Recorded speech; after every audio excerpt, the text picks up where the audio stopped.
Atomic habit chapter 12 कम से कम प्रयास का नियम। पुरस्कार जीतने वाली अपनी पुस्तक गन्स, जर्मन्स एंड स्टील में मानव वैज्ञानी एवं जीव वैज्ञानी जॉर्ज डायमंड ने एक सामान्य तथ्य की ओर ध्यान केंद्रित कराया है। महाद्वीपों की आकृतियां अलग अलग होती है। एक बार देखने में यह कथन बहुत ही सपाट और कम महत्व का लगता है, लेकिन इसका मानव के व्यवहार पर गहरा असर पड़ता है।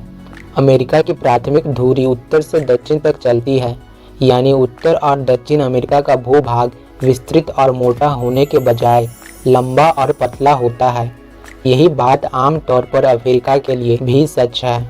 इस बीच यूरोप, एशिया और मध्य पूर्व को बनाने वाला भूभाग इसके विपरीत है। भूभाग का यह बड़ा हिस्सा आकार में अधिक ईस्ट वेस्ट हो जाता है। डायमंड के अनुसार आकार में इस अंतर ने सदियों से कृषि के प्रसार में महत्वपूर्ण भूमिका निभाई है।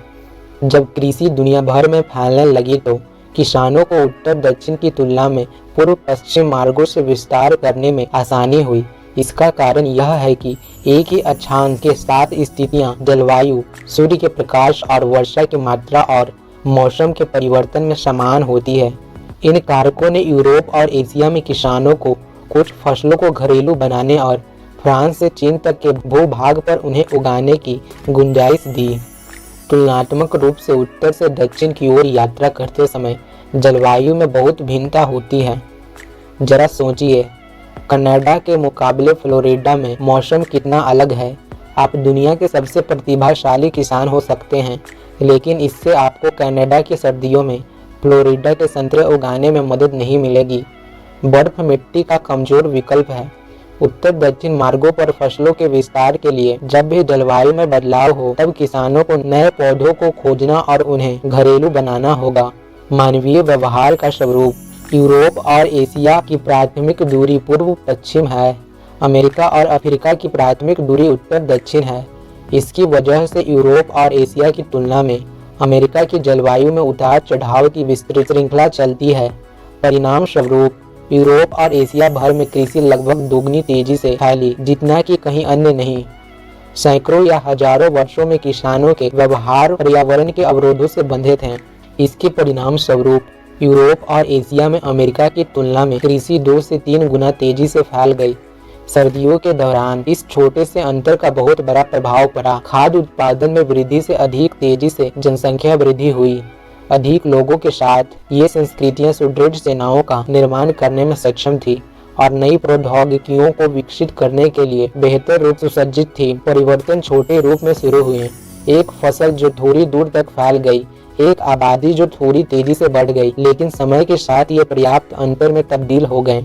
वैश्विक स्तर पर कृषि का प्रसार व्यवहार में बदलाव के तीसरे नियम का उदाहरण है। पारंपरिक ज्ञान यह मानता है कि अभिप्रेरणा आदत बदलने की कुंजी है। शायद अगर आप वास्तव में कुछ चाहते हैं तो आप वास्तव में ऐसा करते हैं, लेकिन सच्चाई यह है कि हमारी वास्तविक प्रेरणा आलसी होती है और वह करती है जो सुविधाजनक होता है। उत्पादकता का नवीनतम बेस्ट सेलर लेखक आपको क्या बताएगा? इसके बावजूद यह एक स्मार्ट रणनीति है, कोई मूर्खता नहीं। ऊर्जा अनमोल होती है और मस्तिष्क इस तरह बना होता है कि जब भी संभव हो इसे संरक्षित कर ले। लॉ ऑफ लीस्ट एफर्ट का पालन करना मानव का स्वभाव है, जिसमें कहा गया है कि 2 समान विकल्पों के बीच निर्णय लेते समय लोग स्वाभाविक रूप से उस विकल्प की ओर बढ़ते हैं जिसमें कम से कम काम की आवश्यकता होती है। उदाहरण के तौर पर जलवायु, अलग जलवायु वाले उत्तर की बजाय पूर्व की ओर बढ़ना, जहां आप वे ही फसल उगा सकते हैं, कोई अन्य नहीं। सभी संभावित क्रियाओं में से जो साकार होती है वह वही होती है जो कम से कम प्रयास में सबसे अधिक मूल्य देती है। हम जो आसान है उसे करने के लिए प्रेरित होते हैं। हर क्रिया में ऊर्जा की एक निश्चित मात्रा की आवश्यकता होती है। जितनी अधिक ऊर्जा की आवश्यकता होती है उतनी ही क्रिया कम होती है। यदि आपका लक्ष्य प्रतिदिन 100 पुशअप करने का है तो यह बहुत अधिक ऊर्जा है। शुरुआत में जब आप प्रेरित और उत्साहित होते हैं तो आप आरंभ करने की ताकत जुटा सकते हैं, लेकिन कुछ दिनों के बाद इस तरह के बड़े प्रयास से थकावट महसूस होती है। इस बीच प्रतिदिन 1 पुशअप करने की आदत से जुड़े रहने के लिए लगभग कोई ऊर्जा की आवश्यकता नहीं होती है, और एक आदत को जितनी कम ऊर्जा की आवश्यकता होती है उतनी ही इसके होने की संभावना अधिक होती है। ऐसे किसी भी व्यवहार को देखें जो आपके जीवन में बहुत कुछ भर देता है और आप देखेंगे कि यह बहुत ही निचले स्तर की प्रेरणा के साथ किया जा सकता है। फोन पर स्क्रॉल करना, ईमेल की जांच करना और टेलीविज़न देखना जैसी आदतें हमारे समय का बड़ा हिस्सा छीन लेती है, क्योंकि उन्हें लगभग प्रयास के बिना ही किया जा सकता है। वे उल्लेखनीय रूप से सुविधाजनक हैं। एक मायने में हर आदत उसमें सिर्फ एक बाधा है जो आप वास्तव में करना चाहते हैं। परहेज फिट होने में एक बाधा है, ध्यान शांति महसूस करने में एक बाधा है, जर्नलिंग स्पष्ट रूप से सोचने में एक बाधा है। आप वास्तव में आदत नहीं चाहते हैं, आप वास्तव में वह परिणाम चाहते हैं जो आदतें प्रदान करती हैं। यह भौतिक शास्त्र का मूल सिद्धांत है, जिसमें इसे कम से कम प्रयास का सिद्धांत कहा जाता है। इस सिद्धांत के अनुसार दो बिंदुओं के बीच का मार्ग हमेशा वह मार्ग होता है जिसमें कम से कम ऊर्जा की जरूरत होती है। यह सामान्य सिद्धांत ब्रह्मांड के सभी सिद्धांतों को आधार प्रदान करता है। इस एक विचार से आप क्रिया और सापेक्षता के सिद्धांतों की व्याख्या कर सकते हैं। अधिक से अधिक बाधा यानी उतनी ही अधिक कठिन आदत जो आपके और आपके इच्छित अंत के बीच उतने ही अधिक टकराव को प्रदर्शित करती है। यही कारण है कि आपकी आदतों को इतना आसान बनाना महत्वपूर्ण है कि आप उन्हें तब भी करें जब आप ऐसा महसूस भी नहीं करें। यदि आप अपनी अच्छी आदतों को अधिक सुविधाजनक बना सकते हैं तो आपके द्वारा उनका अनुसरण करने की अधिक संभावना होगी। लेकिन उन क्षणों के बारे में क्या जब हम विपरीत कर रहे होते हैं? यदि हम सभी इतने आलसी हैं तो आप लोगों द्वारा पूरी की जाने वाली कठिन चीज़ों की व्याख्या कैसे करेंगे, जैसे कि बच्चे का पालन पोषण करना या कोई व्यवसाय शुरू करना या माउंट एवरेस्ट पर चढ़ना? निश्चित रूप से आप में बहुत कड़े परिश्रम की क्षमता होती है। समस्या यह है कि कुछ दिन तो आप कठोर परिश्रम की सोचते हैं और कुछ दिन में उसे छोड़ देते हैं। निर्णायक दिनों में जहां तक संभव हो अधिक से अधिक चीज़ों को आपके पक्ष में मोड़ना महत्वपूर्ण है ताकि आप जीवन में मिल रही चुनौतियों को पार कर सकें। जितना अवरोध कम अनुभव करेंगे उतना ही खुद को मजबूत करके उभरना आसान रहेगा। इसे आसान बनाए के पीछे विचार चीज़ों को सिर्फ आसान बनाना नहीं है, बल्कि उन क्षणों में चीज़ों को करना जहां तक संभव हो आसान बनाना है जो लंबी अवधि में लाभ दे। कम प्रयास से अधिक कैसे प्राप्त करें? सोचिए, आप बगीचे में बीच से मुड़े पानी का पाइप लेकर खड़े हैं। इसमें से कुछ पानी बह सकता है, अधिक नहीं। यदि आपको पाइप में पानी की मात्रा को बढ़ाना है तो आपके पास दो विकल्प हैं। पहला विकल्प यह है कि वाल्व पूरा खोल दें और अधिक पानी आने दें। दूसरा विकल्प यह है कि पाइप में जो मोड़ है उसे हटा दें और पानी को सामान्य तरह से बहने दें। एक कठिन आदत के साथ जुड़े रहने के लिए अपनी प्रेरणा को पंप करने की कोशिश करना मुड़े पाइप के माध्यम से पानी को प्रवाहित करने की कोशिश करने जैसा है। आप इसे कर सकते हैं, लेकिन इसके लिए बहुत प्रयास की आवश्यकता होती है और इससे आपके जीवन में तनाव बढ़ता है। इस बीच अपनी आदतों को सरल और आसान बनाना पाइप में मोड़ को हटाने जैसा है। अपने जीवन में अवरोध से उभरने की कोशिश करने की बजाय आप इसे कम करते हैं। अपनी आदतों से जुड़े अवरोधों को कम करने के सबसे प्रभावी तरीकों में से एक वातावरण को डिजाइन करने का अभ्यास है। अध्याय 6 में हमने संकेतों को अधिक स्पष्ट बनाने के लिए एक विधि के रूप में वातावरण डिजाइन करने पर चर्चा की थी।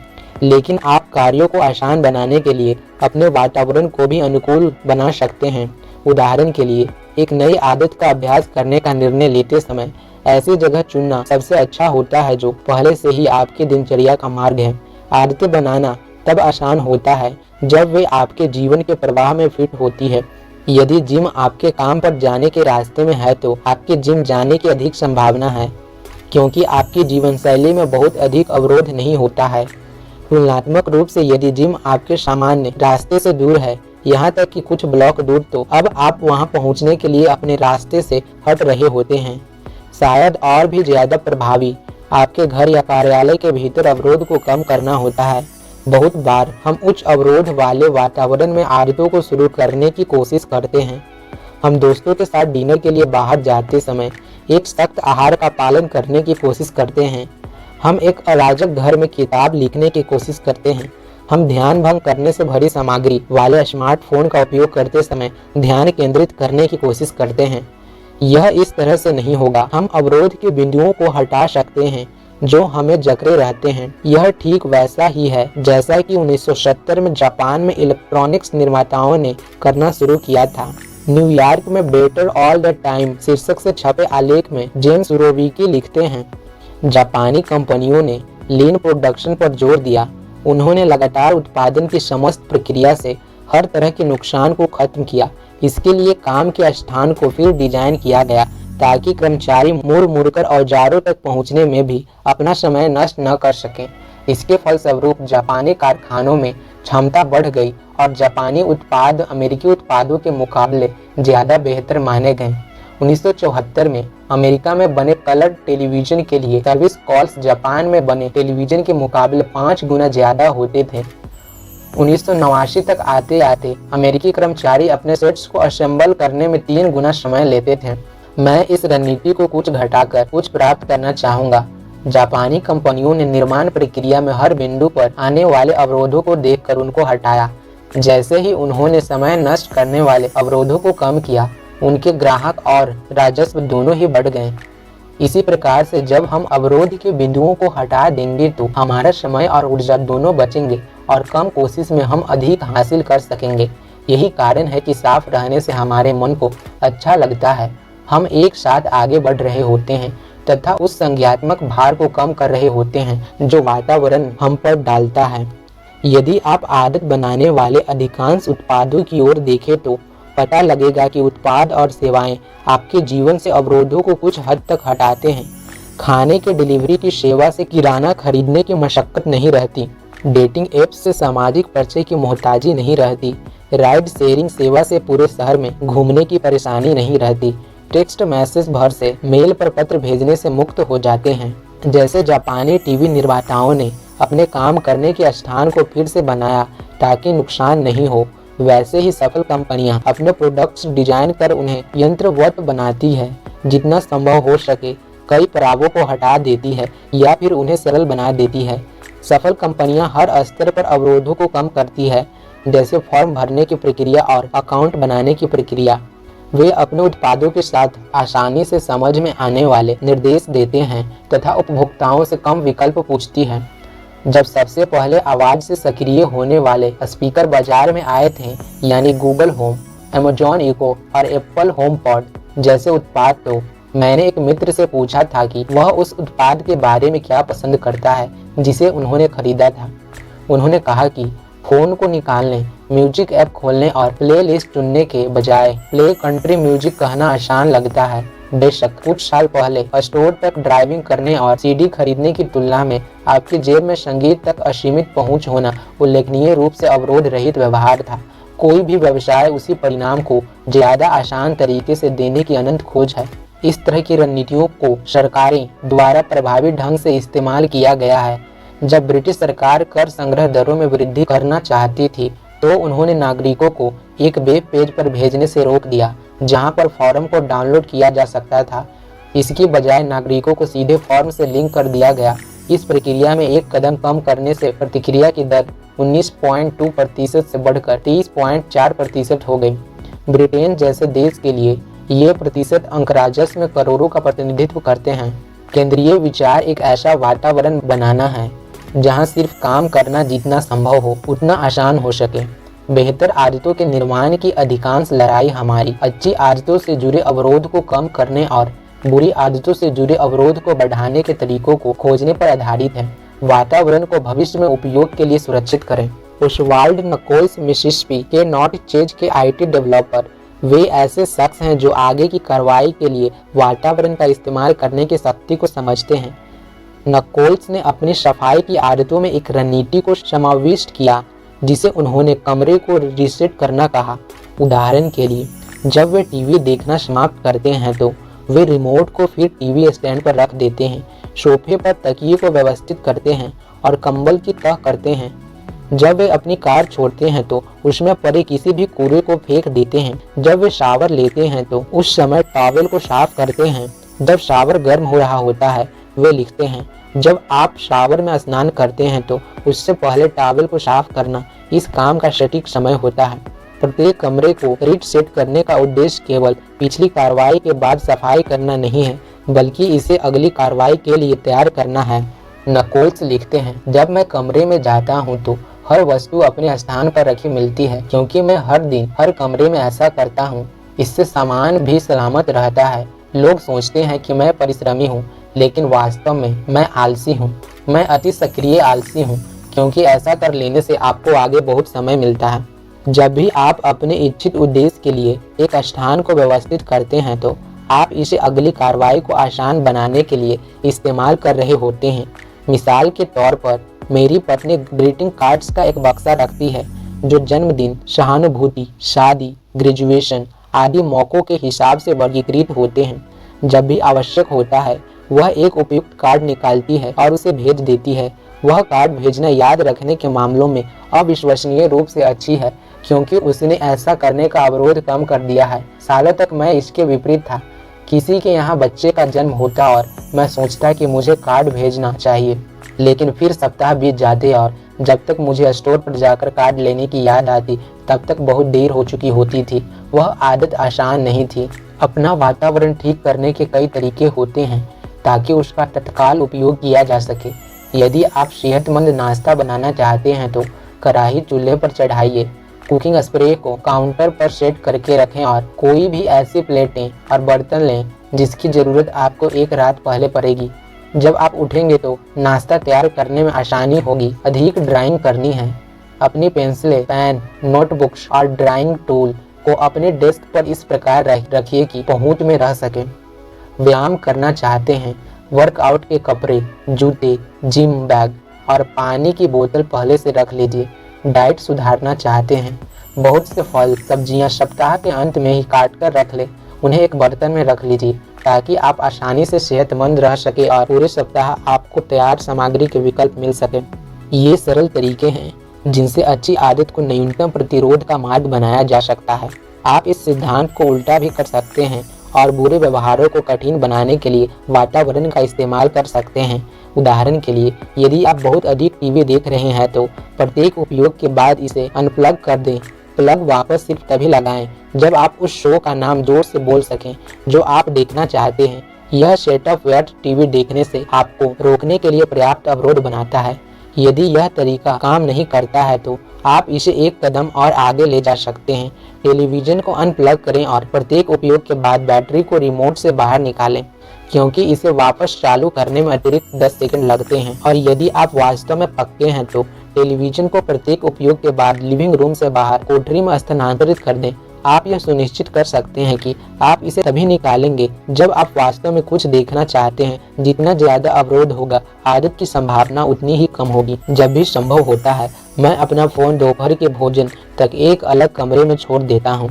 जब यह मेरे बगल में दाईं ओर होता है तो मैं बिना किसी कारण पूरी सुबह इसे देखता रहता हूँ, लेकिन जब यह दूसरे कमरे में होता है तो मैं शायद ही कभी इसके बारे में सोचता हूँ। इसमें अवरोध इतना अधिक होता है कि मैं इसे बिना किसी कारण के लेने नहीं जा सकता। नतीजतन मुझे हर सुबह 3 से 4 घंटे मिलते हैं जब मैं बिना किसी रुकावट के काम कर सकता हूँ। यदि दूसरे कमरे में फ़ोन रखना पर्याप्त नहीं लगता तो किसी मित्र या परिवार के सदस्य को कुछ घंटों के लिए आपसे पीछे छिपाने को कहें। किसी सहकर्मी से कहें कि वह सुबह फ़ोन उसकी मेज पर रखे और दोपहर के भोजन पर उसको वापस कर दे। यह उल्लेखनीय है कि अवांछित व्यवहार को रोकने के लिए जितना कम अवरोध आवश्यक होता है। जब मैं फ्रिज के पिछले हिस्से में बियर छिपाता हूँ जहाँ मैं नहीं देख सकता तो मैं कम पीता हूँ। जब मैं अपने फ़ोन से सोशल मीडिया ऐप हटाता हूँ तो उन्हें फिर डाउनलोड करने और लॉग इन करने से पहले कुछ हफ्ते बीत सकते हैं। इन ट्रिक से पक्की लत पर अंकुश लगने की संभावना नहीं है, लेकिन हम में से कई लोगों के लिए यह थोड़ा सा अवरोध एक अच्छी आदत के साथ जुड़े रहने या एक बुरी आदत में फिसलने का अंतर हो सकता है। ऐसे दर्जनों परिवर्तन करने, अच्छे व्यवहार को आसान बनाने और बुरे व्यवहार को कठिन बनाने के लिए डिजाइन किए गए वातावरण में रहने के संचयी प्रभाव की कल्पना करें। चाहे हम एक व्यक्ति, एक अभिभावक, एक प्रशिक्षक या एक लीडर के रूप में व्यवहार में बदलाव ला रहे हों, लेकिन हमें खुद से एक ही सवाल पूछना चाहिए: हम एक ऐसी दुनिया को कैसे डिजाइन कर सकते हैं जहां सही करना आसान हो। अपने जीवन को नया स्वरूप दें ताकि जो कार्य सबसे अधिक मायने रखते हैं वे ऐसे कार्य हो जिन्हें करना सबसे ज़्यादा आसान हो। अध्याय का सार: मनुष्य का व्यवहार लॉ ऑफ लीस्ट एफर्ट पर चलता है। हम स्वाभाविक रूप से उस विकल्प की ओर बढ़ते हैं जिसमें काम की कम मात्रा की ज़रूरत होती है। ऐसा माहौल बनाएं जहां सही चीज़ों को करना जितना संभव हो उतना आसान हो। अच्छी आदतों के अवरोधों को कम करें जहां अवरोध कम होंगे, आदतें आसान होंगी। खराब आदतों के अवरोधों को बढ़ा दें जब अवरोध ज़्यादा होंगे तो आदतें कठिन होगी। भावी कामों को आसान करने के लिए अपना माहौल सुधार लें।